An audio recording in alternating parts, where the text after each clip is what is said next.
عندما يقتل من تحب أمام عينيك دون أن تتحقق العدالة، هل تعيش مكسور أم تأخذ حقك بيدك؟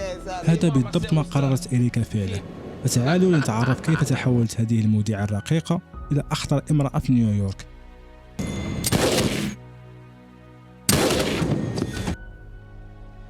اشتركوا في القناة وفعلوا الجرس وهيا بنا لنبدأ.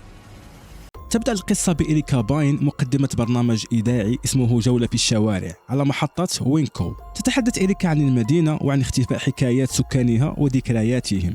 بعد الانتهاء البث تلتقي بمديرتها كارول التي تخبرها بعرض للظهور في فقرة تلفزيونية. ترفض إريكا العرض لأنها تفضل البقاء صوتا في الإذاعة. تتصل إريكا بخطيبها ديفيد وهو طبيب ويتحدثان عن ترتيبات زفافهما. تدعوه إلى فعالية فنية لصديقتهما نيكول لكنه لا يستطيع الحضور فيذهب لإحضارها بعد انتهاء الفعالية. يتوقفان في منزلهما فيصعد ديفيد ليحضر الكلب وهو معطف إريكا بينما تنتظره في الأسفل. يأخذ ديفيد تفاحة من جارهما خوسيه ثم يعود إليها. يذهبان مع كيرتس إلى الحديقة ويلعبان معه. يقترح ديفيد أن يتزوجا فورا في مبنى البلدية لكن إريكا ترفض لأن والدته تريد حفلا كبير ولأن هي أيضا تريد زفاف كبير.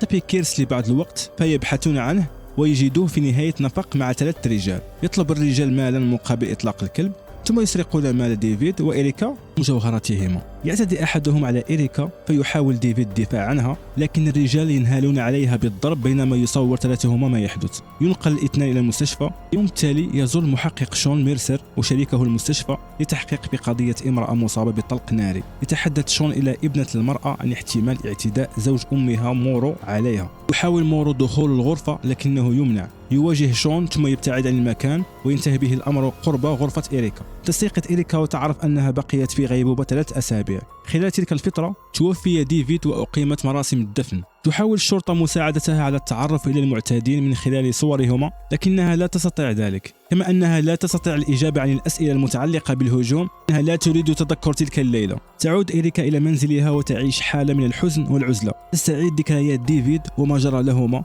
وتتردد في مغادرة البيت. تبقى داخله أسابيع وتدخن وتتناول أقراص دواء. تترك نيكول رسالة تدعوها للخروج فتغادر إريكا أخيرا لكن العالم الخارجي يبدو لها صخبا ومبالغا فيه وتتخيل أن رجلا يتبعها. تذهب إريكا إلى مركز الشرطة لتسأل عن تقدم التحقيق في مقتل ديفيد. يطلب منها أحد الموظفين الانتظار لكنها لا تتلقى أي مساعدة فتغادر. تدخل متجر أسلحة وتحاول شراء مسدس فيقال لها إنها تحتاج إلى ترخيص وانتظار 30 يوما. يلحق بها رجل من المتجر ويعرض عليها سلاحا فورا مقابل $1000 فتوافق وتشتريه منه. تبدأ إريكا من جديد بتسجيل أصوات المدينة بميكروفونها. يجلس خوسيه قربها خارج منزلها وينصحها بترك التدخين. يقول لها إن طرق الموت كثيرة لكن على الإنسان أن يجد طريقة للعيش في مكان آخر. يجتمع شون بطريقته وهي محامية ويطلب منها أن تمثل ابنة مورو. يعتقد شون أن مورو قتل زوجته وجعل موتها يبدو انتحارا وأن الفتاة تعرف شيئا قد يدينه. كان شون يلاحق مورو منذ 3 سنوات وكانت زوجة مورو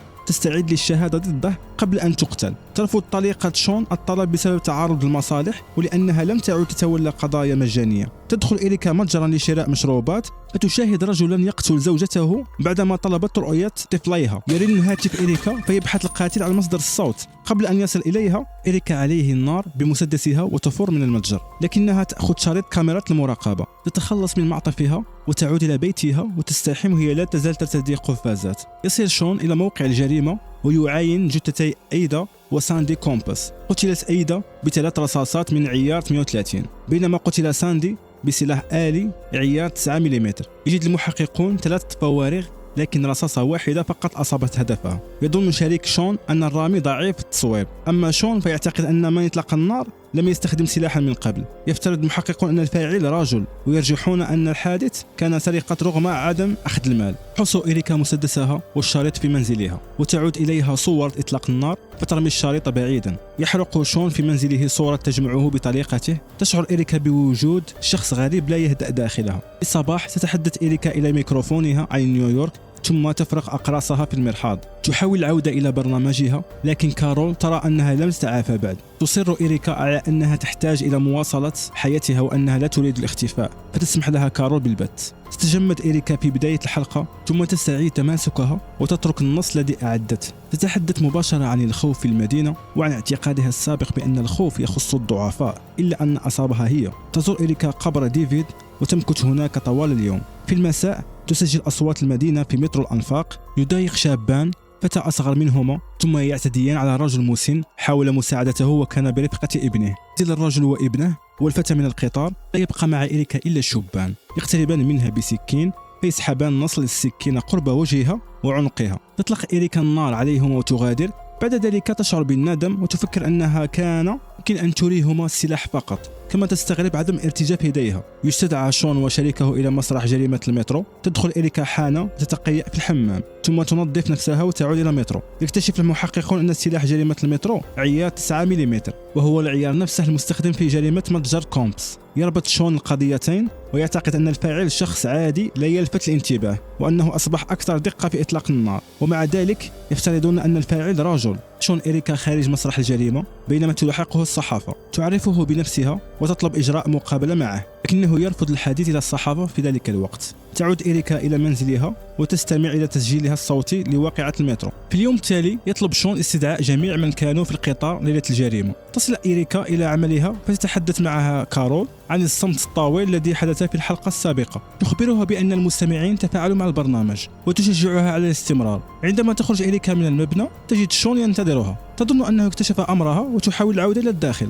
لكنه يلحق بها ويوضح لها أنها رآها في المستشفى بعد الاعتداء عليها وعلى ديفيد، وأنه راجع قضيتها ويعدها بالعثور على الرجال الذين قتلوا خطيبها. يوافق على إجراء المقابلة معها. يجلسان في مقهى وتسأل إريكا شون عن خطواته الأولى عند الوصول إلى مسرح الجريمة، ثم تنتقل إلى جريمة المترو. يظهر مورو على الشاشة فتسأل شون عنه. يوافق على الحديث عنه بشرط إيقاف التسجيل. يخبرها أن مورو يهرب المخدرات والأسلحة والبشر ويعذب من يعارضه. يروي لها أنه وجد ذات مرة رجالا ألصقت أيديهم بطاولة بمادة شديدة الالتصاق ووضع الإسمنت متمدد في حناجرهم. ويشهد لها أن زوجة مورو كانت مستعدة للشهادة ضده قبل أن تقتل، وأن مورو حصل بعدها على حضانة ابنتها. تعود إريكا إلى التسجيل وتسأل شون لماذا لم يتمكن من القبض على مورو. يجيب بأنه يلتزم بالقانون، وعندما تسأله إن كان لا يستطيع فعل شيء يقول إنه لا يستطيع فعل شيء قانوني، ثم يندم على إجابته. تحذف إريكا هذه العبارة من تسجيلها أمامه.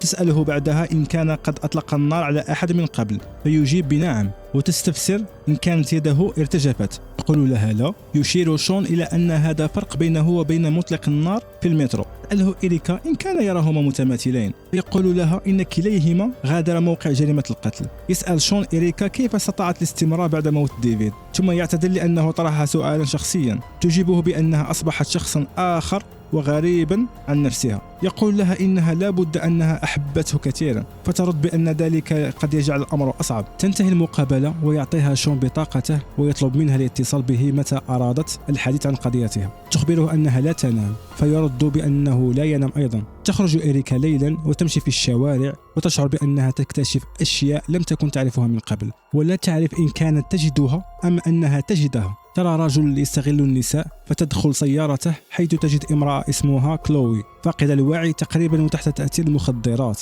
تعلم أن كلوي كانت معه عدة أيام، فتسحب إريكا مسدسها وتطلب من الرجل فتح الباب ودفع المال لكلوي. يفعل ذلك وتنزل المرأتان من السيارة. يحاول الرجل دهسهما فتطلق إريكا النار عليه. تنحرف سيارته وتصدم كلوي فتصاب بكسر في ساقها. تصل سيارة إسعاف لكلوي بينما تبتعد إريكا كي لا يراها أحد. تعود إريكا إلى المنزل وتجد خوسيه في الخارج. يسألها إن كانت بخير بعدما لاحظ برودة يدها وتلطخ أحمر شفاهها. تقول له إن هذه أول مرة يناديها فيها باسمها، ثم تدخل إلى منزلها. في مؤتمر صحفي يعلن شون أن إطلاق النار في المتجر والمترو والحادثة الأخيرة تم بالسلاح نفسه، ويذكر أن هناك شاهدة على حادثة هذه الليلة السابقة لكنها لم تستجوب بعد. تصل إريكا أثناء المؤتمر وتلفت انتباهه. بعدها يتحدثان في الخارج. كانت إريكا قد بدت أجزاء من مقابلتهما في برنامجها وقد استمع إليها شون. يقول إن الصحفيين الآخرين قد يبالغون في القضية، لكنه يثق بأنها لم تفعل ذلك بسبب طبيعة برنامجها.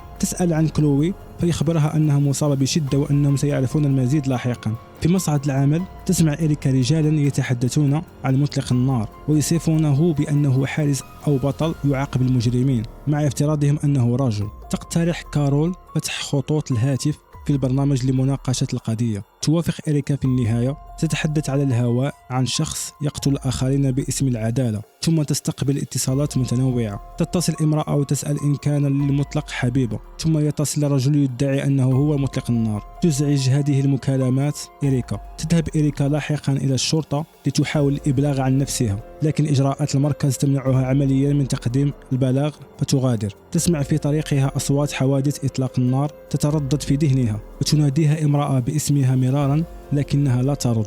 تتصل بشون وتقول له إنها لم تتعرض لشيء، بل أرادت فقط الحديث معه. تسأل ماذا يفعل حين لا يستطيع النوم، فيجيب بأنه لا يفعل شيء. ترى إريكا رجلا يدخل المبنى الذي توجد فيه، فتتجه إلى المصعد.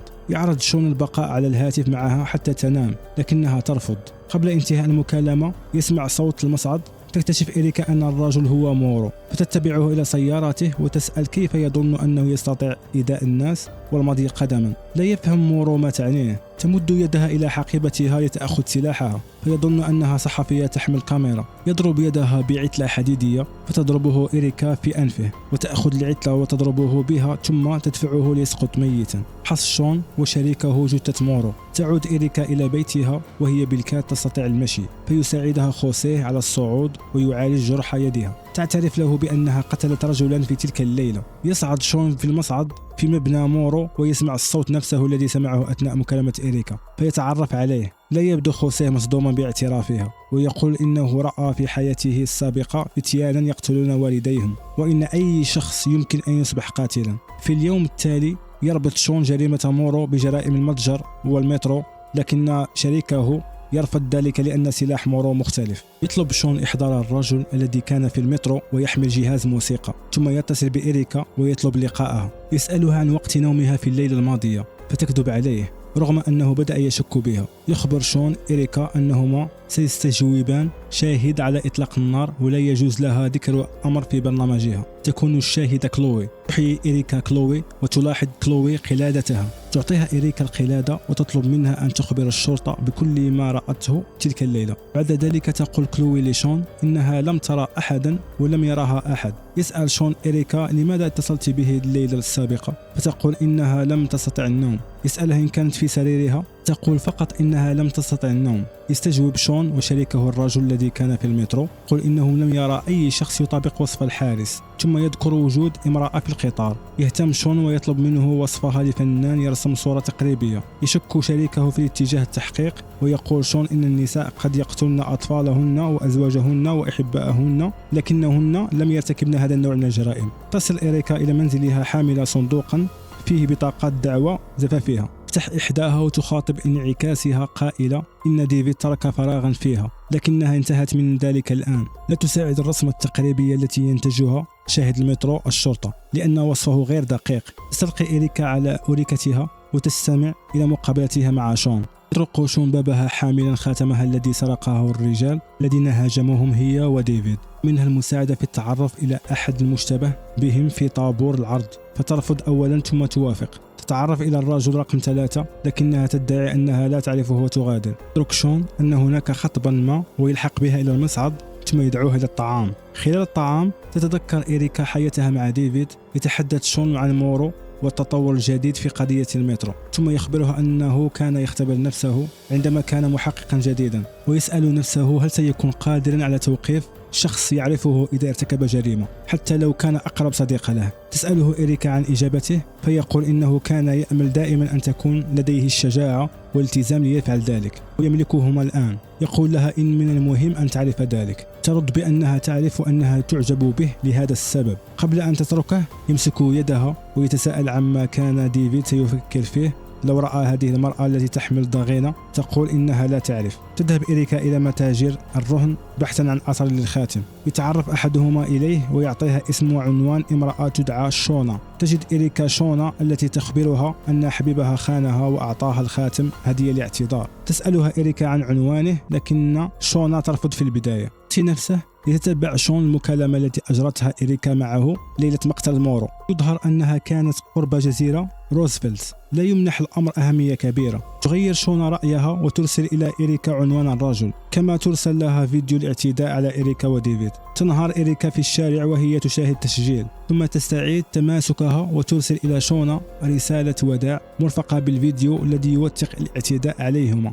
يصل شون مسرعا لمحاولة إيقافها، لكن إريكا تكون قد وصلت إلى العنوان ومبنى تدور فيه أعمال مشبوهة رجالا، وتتعرف إلى كيرتس فورا. تقترب من الرجل الذي يمسكه وتطلب كلبها، ثم تطلق النار عليه في عينيه. تهرب مع كيرتس فيطاردها رجال آخرون وتطلق النار على أحدهم. تستمر في المبنى بحثا عن الرجل الأخير، وهو الشخص الذي قتل ديفيد. يفاجئها الرجل من الخلف ويخنقها. يصل شون فيسقط المعتدي سلاحه وينبطح على الأرض. تريد إريكا قتله، لكن شون يقول لها إنه لا يحق لها ذلك. يهدئ الموقف ويأخذ مسدسها، ثم يعطيها مسدسه ويطلب منها إن كانت تستخدم سلاحا أن يكون سلاحا قانونيا. تطلق إريكا النار على الرجل الذي قتل ديفيد، ثم تعرض على شون أن يأخذها معه. يرفض شون اعتقالها لأن لديها قصة تغطي الوقائع. سينسب كل القتلى إلى الرجال الثلاثة الذين قتلوا ديفيد، وسيقال إن شون عثر عليهم خلال تبادل إطلاق النار. ولجعل القصة مقنعة يطلب من إريكا أن تطلق عليه رصاصة تصيبه ولا تقتله.